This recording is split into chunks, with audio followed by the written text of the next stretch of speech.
Discrimination, disability, denied a reasonable accommodation. I believe I was subjected to discrimination and denied a reasonable accommodation due to my actual or perceived disability. Subsequently, I was denied the interactive process, denied accommodations for my disability, and terminated.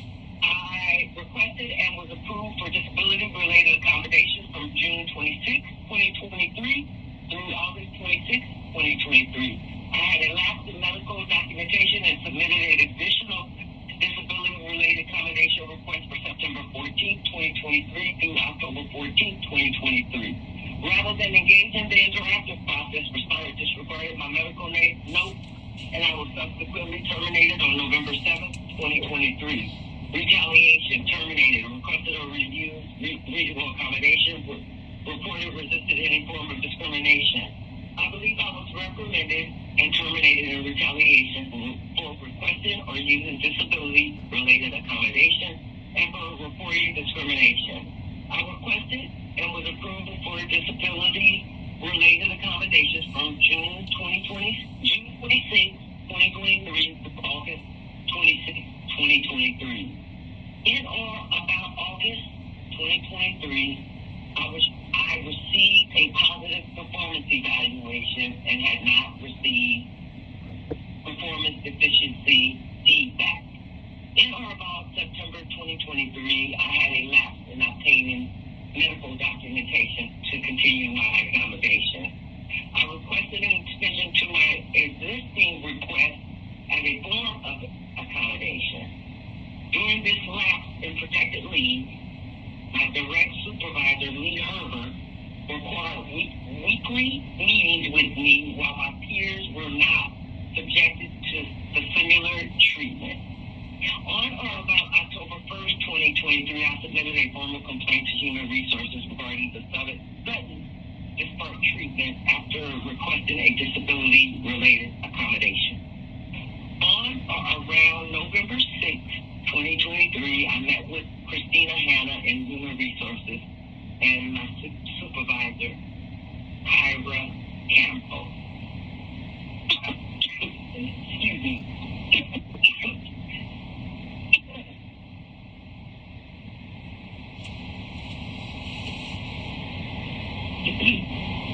The respondent categorically denies all allegations. On February 6, 2023, a complainant was hired in the position of Instructional Designer Level 2. Instructional designer partners with internal experts to design and develop that involve engaging in training materials for multiple audiences via online, classroom, etc. Instructional designers must manage multiple projects concurrently to meet precise timeframes and budgets. At complainant hiring, he completed several training programs that included information security and export control policies. Employees have access to technical data, software, hardware, materials, equipment, subject to United States export control laws and regulations, including the International Traffic and Arms Regulation, ITAR, and Export Administration Regulation, EAR. Respondent maintains policies governing use of third-party software applications, including AI, ChatGPT, or similar apps that rely on data centers located outside of the United States or supported by non-United States persons. Respondents' policies on AI usage. Employees must seek approval prior to usage from a director-level employee to assist with writing that doesn't involve confidentiality, authority, or export control information.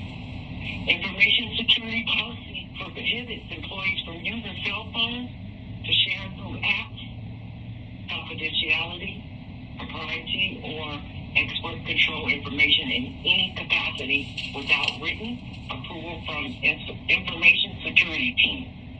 Respondents informed employees at onboarding training violations of these policies may result in adverse action up to and not limited to termination. During complainant's employment, complainant failed to meet his position expectations. Complainants were often included inaccurate information, multiple spelling and grammatical errors, and formatting problems, which were critical in developing training material. Complainant reported to Lee Herbert, Senior Manager Operations Training. Mr. Herbert provided complainant informal coaching via one-on-one meetings and follow-up emails, and complainant was provided with written feedback. Complainant was updated. Complainant was tasked to update Starbase site awareness mandatory training emergency procedure for all employees who visit the facility. Complainant, rather than working with his internal client to understand the content to be updated, complainant copied and pasted from the recent updated Cape Canaveral site awareness training.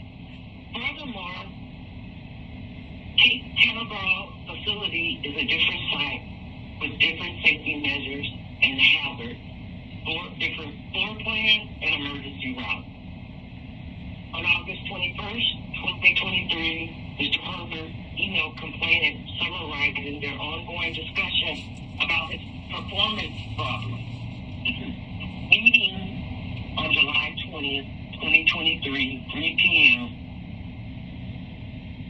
Herbert wrote, "We spoke in detail surrounding the content and format inaccuracies in the Starbase site awareness training presentation you sent to Brian Aziz and I for final review before publishing. The amount of errors I discovered during that review were concerning. We discussed your attention to detail was lacking and needs to drastically improve.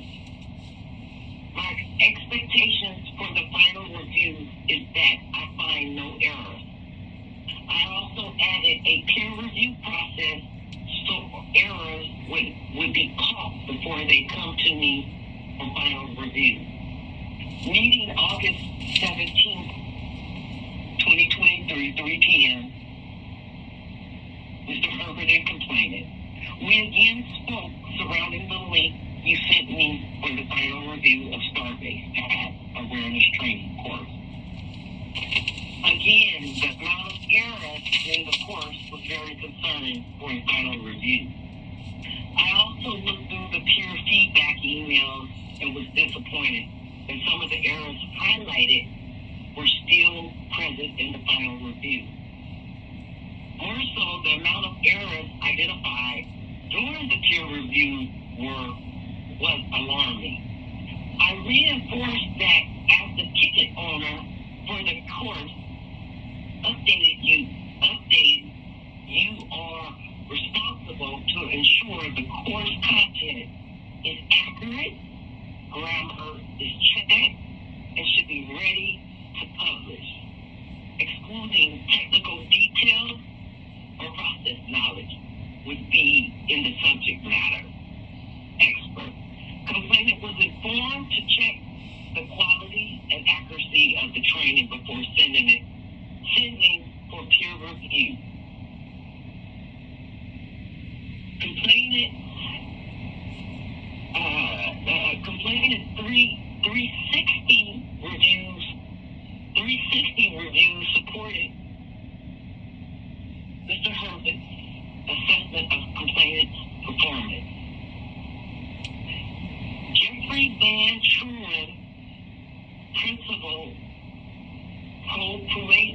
Polison engineer, who tasked complainant with developing a training course for his team, ranked complainant as 1 in most competencies. Mr. Truren wrote, complainant's work had multiple errors and formatting problems, requiring multiple editing.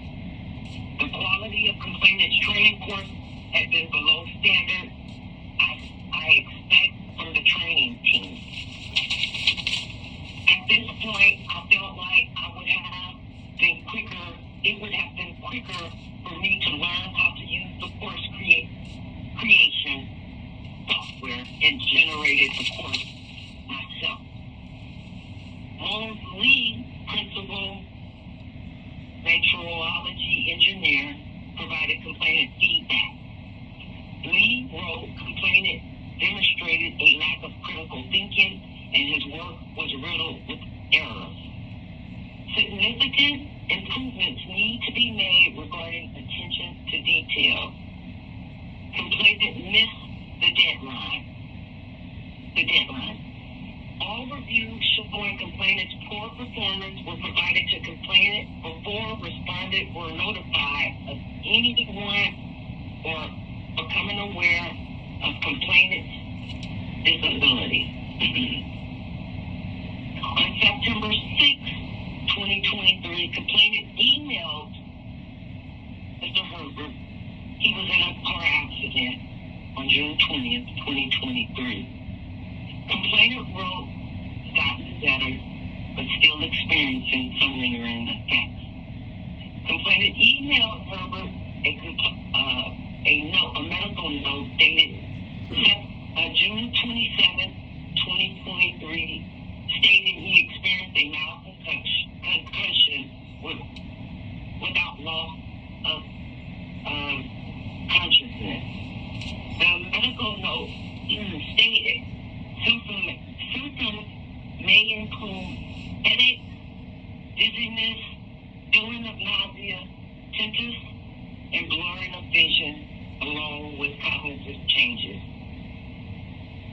These may include difficulty in concentration for extended period of time, along with episodes of forgetfulness. These conditions are self-limiting based on critical presentation of the patient and should resolve within the next 1 to 2 weeks in duration. Herbert forwarded complainant's medical provider's note to Senior HR Manager Christina Hanna. Ms. Hanna met with complainant the next day, initiating the interactive process and discussed whether complainant needed reasonable accommodation.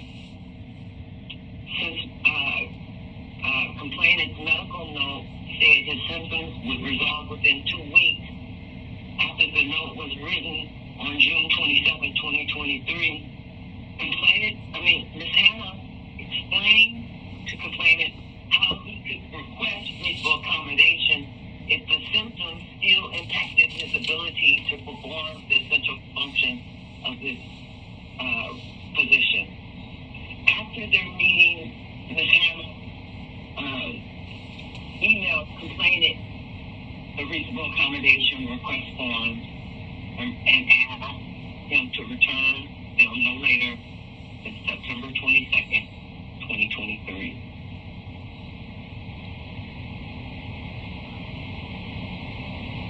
On September 21st, 2023, complainant submitted reasonable accommodation request form stating that he had temporary work restrictions from June 26, 2023 to August 26, 2023.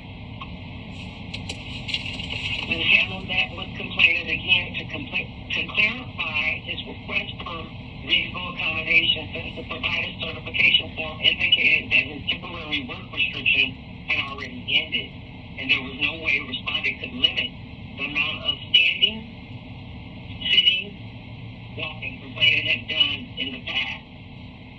Ms. Hanna explained complainant's provider must provide updated certification forms that he still had medical restrictions. Complainant never updated the paperwork. On October 10th, 2023, Hanna followed up with complainant to confirm whether he needed any reasonable accommodation via email stating, since our doctor live on September 22nd, 2023.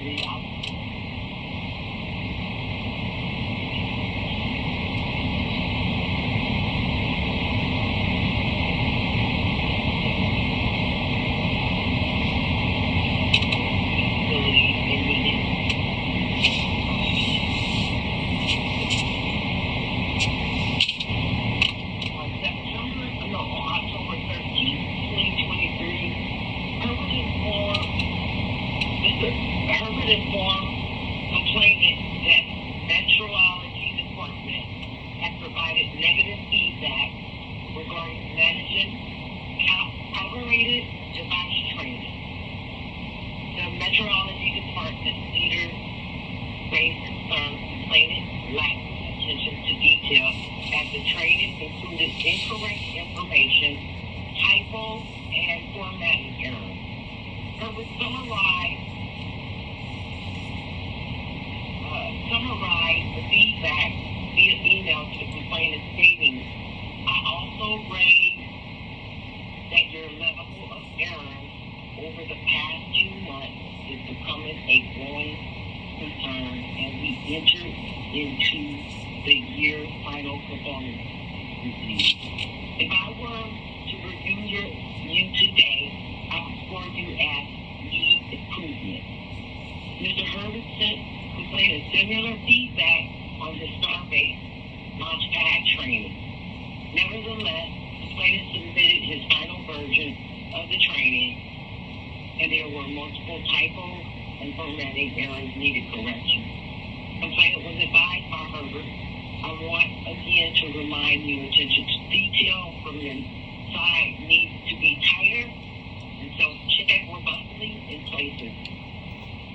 These should not get to the final process for me to pick up for you. On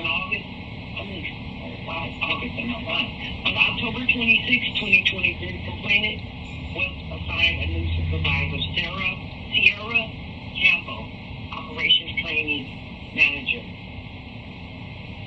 Email complainant summarizing their discussion regarding his lack of attention to detail and clerical errors and provided complainant feedback. She wrote, Ms. Campbell wrote, I am sending this email to ensure we are on the same page regarding topics and feedback provided to you. We went over a few things mainly related to the feedback I received from the SME, Jeffrey Van Truin of the Work Order Control of Operations for Planning Access course. The main point of the contention was that the SME should not be reviewing the course for clerical error, only content accuracy. The main clerical errors were broken, misspelled, hyperlinks, crop missing images, and quiz question formatting. Going forward, expectations for complainant to deliver content as accurate as possible. In late October of 2023, complainant told Herbert he felt singled out by his performance feedback. Ms. Hannah initiated an investigation and met with complainant regarding his reporting concerns. Complainant stated he felt Mr. Herbert's feedback was unfair and shifted the mistakes on his work on others. Complainant felt much better working with Ms. Campbell as his new manager. Complainant didn't raise allegations of unlawful treatment. During the investigation, witness interviews were conducted. Lee Herbert was interviewed, Sierra Campbell was interviewed, and 3 other members from the operations training team. Complainant co-workers provided negative feedback on complainant's performance as well. Burns, one of the instructional designers here, worked on 15 courses per week while complainant could only handle 1. and know that complainant was the lowest performer on the team, and it was unfair. She had to pick up the extra work because of his performance problem. Lies. Wilbur, Fucking lies. Come on, hurry up. expressed complainant's poor performance was noticed Lies. as he put in minimal effort and relied on his peers to correct the excessive errors in his work instead of doing it himself. Complainant was the lowest performer on the team. Sampson, a senior technical training engineer, said leadership had not singled complainant out, held him to, and they held complainant to a lower expectation than his peers in the effort to improve his performance. Complainant, based on the investigation, concluded complainant's reporting of Mr. Herbert's management style was unsubstantiated. Herbert provided complainant more feedback than others to help improve complainant's continued poor performance. During the investigation, respondents learned complainant used Grammarly and AI writing to assist with his edits to his training program. A complainant was seen on the app on his cell phone by a coworker. November 6, 2023, complainant was interviewed and denied using the app for his work because he understood AI software without prior approval violated company policy. Based on complainant's denial, Ms. Hannah couldn't determine whether complainant violated the security and expert control policy. Despite ongoing counseling for more than 6 months, complainant failed to correct the excessive mistakes in his work. Based on Hannah's investigation, complainant's leadership had concerns about complainant's integrity to cover up his poor performance, and they lost trust in his ability to do the essential functions of the role. On November 7th, 2023, complainant was terminated for poor performance effectively. That is the